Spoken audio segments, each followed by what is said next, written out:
Hello everyone! Kumusta ang araw ninyo?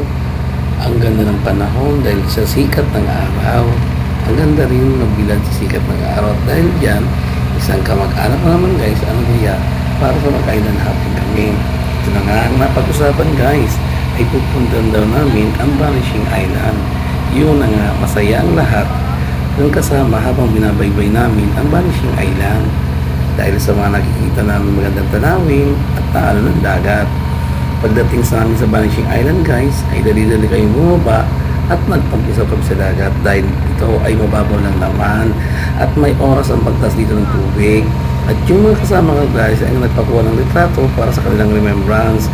At nang makatapos na kami, dahil baka abutin kami ng mataas na tubig guys, bumalik na kami sa bangka para magsigulian na. Sorry guys ha, pasensya na, hindi ko po nakuha na ng video yung aming masayang bandingan ng kamag-anak dahil po sa tubig dagat at baka mabasa aking cellphone. Kaya guys, thank you, bye!